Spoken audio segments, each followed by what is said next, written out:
Back when I was in high school, Barry Bonds was the biggest name in baseball. Yeah, we all know about the steroids and the scandals. But for those of us who really loved the game, there was nothing like seeing Bonds hit the ball into the next time zone. You know, back in those days, we baseball geeks used to wonder how Barry Bonds would do in different environments. I can remember long debates, especially on the Diamond Mine baseball forums, about how Bonds would do if he were stuck in a season like 1908, for example.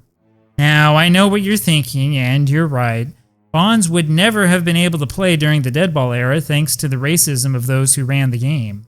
But seriously, it's really no fun to conclude that we just simply shouldn't try a project like this because of racism or because of some other institutional thing that makes it unrealistic.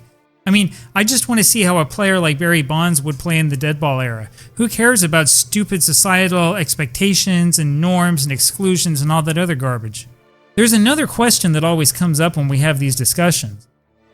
This question is about whether players from older eras could compete with modern players. Though it's a significant issue, we're going to completely ignore this problem. Seriously guys, normalization is a lot more fun if you just play with it.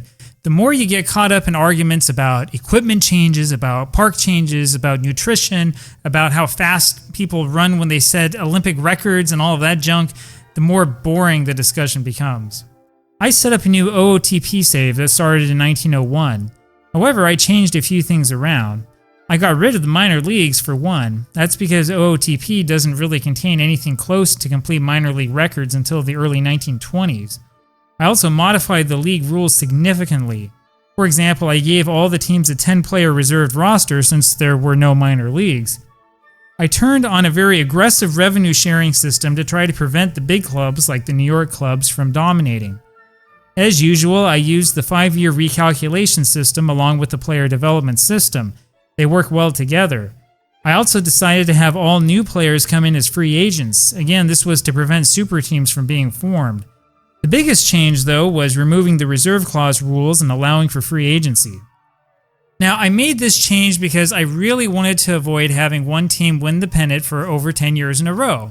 I also thought that it would be really interesting to see how a player like Barry Bonds would wound up doing and where he would wind up going once he hit free agency.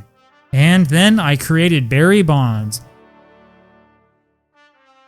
We started off with the 20-year-old version of Barry Bonds, the one who started playing for the Prince William Pirates, which is not too far away from where I live. Okay, I didn't stick Barry Bonds with any club. I let the game figure that one out. And I'll tell you, what happened really surprised me. Bonds started off in this project with the Boston Bean Eaters. His first season with them was less than spectacular.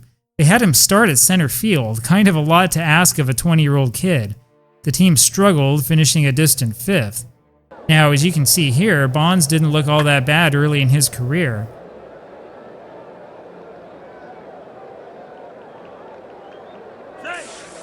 But the Boston Bean Eaters were awful those first few years. Barry's initial deal lasted for 4 years. It was on a year-to-year basis. Now, I don't know a whole lot about how OOTP's financial system works. I assume that there's something that I could have done to make players become free agents sooner than that. But the truth is that it wasn't until 1905 when Bonds finally signed his first long-term contract. As you can see here, Bonds was hitting fairly well early in his career, but had not yet broken out as a superstar. I was surprised when the 23-year-old Bonds was offered an 8-year contract by Boston, and even more surprised when he signed it. I was honestly kind of hoping to avoid this kind of thing when I started the project. Boston was a really bad team up to this point, and I was worried that Barry would get stuck on an awful team. Now, I've got to wonder what in the world the Boston management was thinking. You've got a bad team, and so you decide to throw tons of money at a single player instead of trying to make the whole team better? Well, whatever the plan was, it sure didn't work. Boston stayed bad for Barry's entire time there. There is some historical irony here, of course. Bonds went to a really bad Pittsburgh team in 1986 when he made his major league debut. The Pirates improved over the next few years, though, thanks in large part to developing good young players.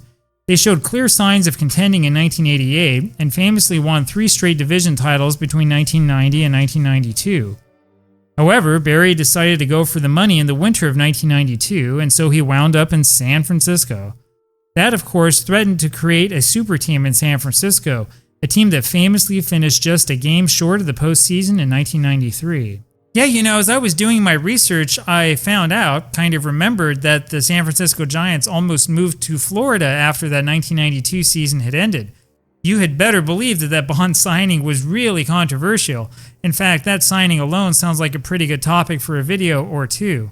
The point here, though, is that I really doubt that the real-life Barry Bonds would have been happy signing an 8-year contract with a team that was stuck near last place. Bonds led the 1905 National League in home runs, belting 13 in our project. It didn't help much as Boston finished 6th yet again. Bonds smacked an impressive 11 home runs in 1908. Boston finished dead last that year with 58 wins and 96 losses. It was their worst finish yet, and Barry was upset about it. Bonds responded with 10 more home runs in 1909. The Doves, meanwhile, were one game worse, 57 wins and 97 losses, and Bonds was upset once again. Something odd happened before the 1910 season. The Doves decided to bring Johnny Bates on board to play left field, but that was Barry's position. Bonds proceeded to start only 33 games in all of 1910, though they used him extensively as a pinch hitter. His stats suffered greatly. Bates was literally stealing his lunch. 1911 turned out to be Barry's best season yet. He hit .295 with 23 home runs and 123 runs batted in. He amassed 6.1 wins above replacement in the process. The Boston Braves were competitive that year, finishing at 88 wins and 66 losses in third place. Notice, of course, the Brooklyn Dodgers, who won only 26 games all season. This was a rebuilding project gone haywire, one of the worst teams I've ever seen in OOTP. Harry Kovaleski, who they called the Giant Killer in real life because of what he did to the 1908 Giants, wound up losing 26 games and walking 168 batters, ridiculous numbers for 1911. Well, you better believe that Bonds didn't want to go to Brooklyn, and you knew that he was going somewhere. His contract was about up, he was 30 years old, he was in his prime, and he needed to find a team that would work for him. It's not that Bonds was a bad player, as you can see in these highlights.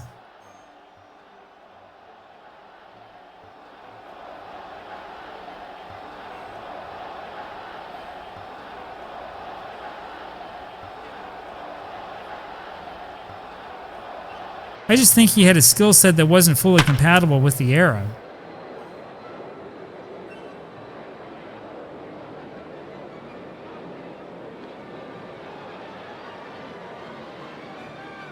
And so Bonds was traded to Washington, D.C. Barry retained his old contract, which meant that he was only obligated to stay in D.C. for a season. The team looked somewhat promising, especially with Heine Zimmerman and famous power hitter Vic Sire. Bonds, though, was the real star.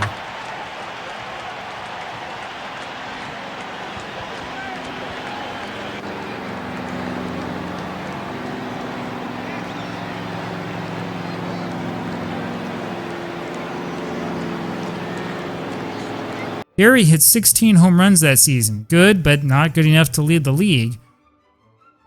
Washington, however, finished a dismal 6th. Well, and so Bonds went on to the free agent market, and this time he caught the eye of a team that surely could afford him. Bonds signed with the New York Giants, a team that had underperformed mightily in this project. He signed a 4-year contract worth a little over $25,000 with an option on that 4th year. Barry led the league in home runs every season he was in New York and was a really good offensive player. Apparently, vintage Bonds was worth 13 to 20 home runs per season in the Deadball era. As you can see here, his long ball power would simply terrorize opposing pitchers.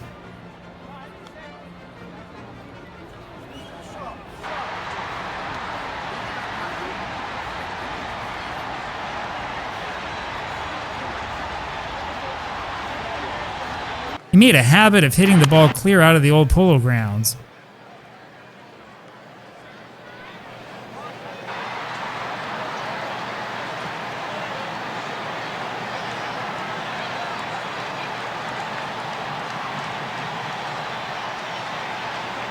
The Giants, however, weren't good. They finished 5th in 1913. They repeated the feat in 1914, though they were close in a very close National League race. They did manage to finish 3rd in 1915. This was one of the best teams that Bonds had ever played for. New York had picked up Shoeless Joe Jackson before the 1915 season started, and it looked like a potential super team. But after the end of the season, Bonds was in talks with a whole bunch of teams. First, there was Philadelphia, and then there was Cincinnati. But, well, Barry is Barry. Barry's decision to leave the Giants before the 1916 season was actually really similar to his real-life decision to leave the Pirates. It wasn't about the money, it was about the championship. Well, that's a lie. It was about the money. He was now on $28,800 for 3 seasons with the Reds. The 1916 Cincinnati Reds looked phenomenal, with Walter Johnson in his prime. Notice, however, that they already had a left fielder in George Burns, and it shows in the stats. Bonds at age 35 only started 23 games for the Reds in 1916. The Reds wound up winning the World Series that year. Bonds didn't do much in the series, however, and was clearly frustrated as a result. This was one of his 2 hits in the series, a triple in the deciding 6th game.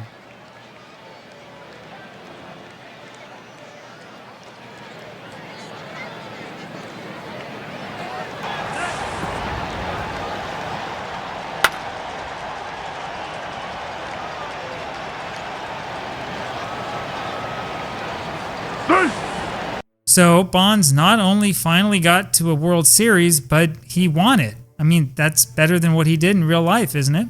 The Reds looked even better in 1917, though you'll notice that George Burns was gone. Bonds led the league in home runs again, this time with 15. This was an impressive performance for a 36-year-old. The Reds, however, finished in 4th place. The Reds, however, fell to 4th place. And when we look at the 1917 leaders, we can see why. The Cardinals had Ty Cobb, who was everything that Bonds wasn't. And there was a kid in the American League named Babe Ruth who was lighting up the home run board. Yeah, as you can guess, this is actually where the project became really fun. The 1918 Reds looked absolutely outstanding. They just managed to sneak in another pennant, relying on a collapse by the Cardinals at the end of the season to get in. Bonds led the league in home runs with 14 in another great performance. The Reds beat the Senators in the World Series in 6 games. Unfortunately, we didn't get the Bonds-Ruth matchup that we were hoping for. Ruth missed the series with an injury. And here's Bonds demolishing a ball on the Polo Grounds for one of his 14 regular season home runs.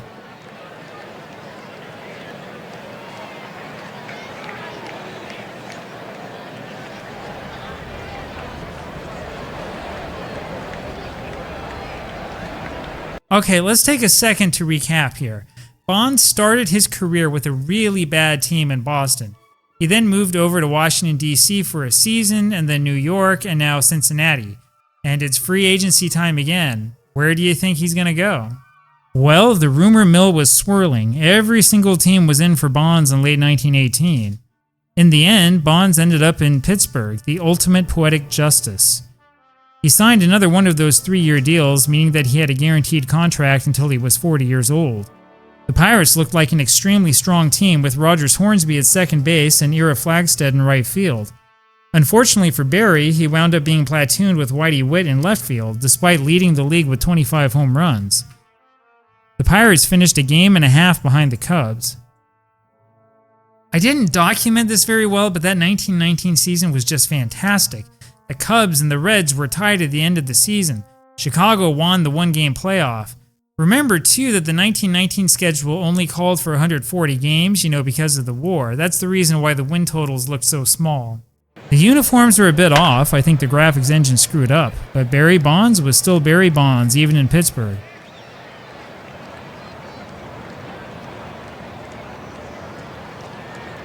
And Bonds wound up leading the league in home runs in 1919, leaving Babe Ruth in his dust. We've had a lot of twists and turns already, but something happened before 1920 that shocked me.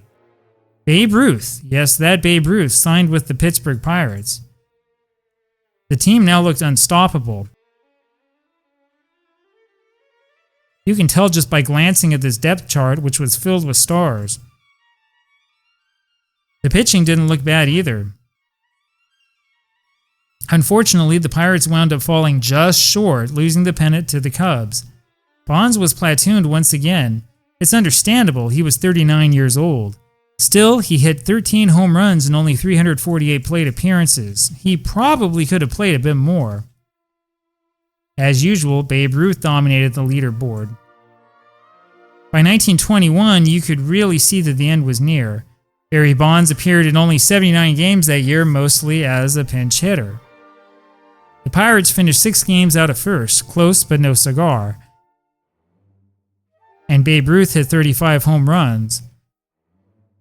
Ruth set the all-time record that year, which was still 27 at that time. OOTP is interesting like that, of course. You'll see some deviation from real life, but it's always realistic. I mean, Forbes Field wasn't an easy park to hit home runs in. Barry Bonds, at age 41, started out 1922 with no team. I thought he was going to retire. I was ready for this project to end and figured that, hey, this is it.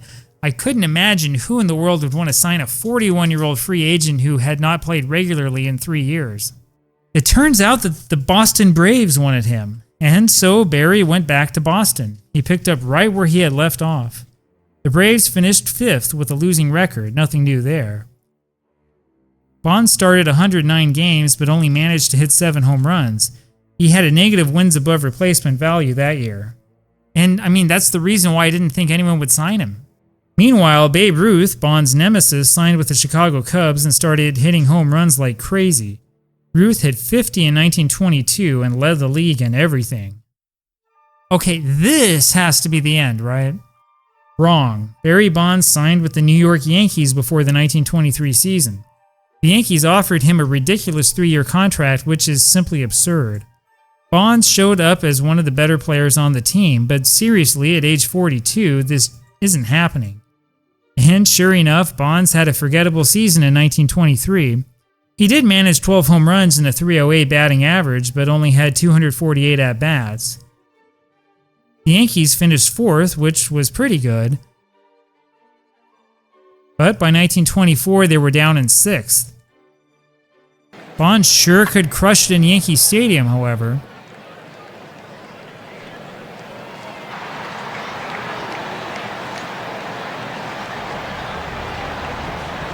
Rumors swirled that Bonds would wind up being traded before the 1925 season began. I told you that contract was insane. And in December 1924, Barry was traded to the Detroit Tigers. He apparently also wound up with a role in a new motion picture, which is pretty good for a man who was largely a has-been at this point. The Tigers had been competitive the prior 2 seasons. Bonds was listed as a first baseman, probably because of his complete lack of speed at this point in his career. Barry appeared in 114 games that season, managing 7 more home runs and a somewhat impressive .296 batting average. And he finally retired that September. The Tigers were good that season, finishing only a game behind the Philadelphia Athletics. And after all those long shots, this inside-the-park home run wound up being Bonds' final home run in the majors.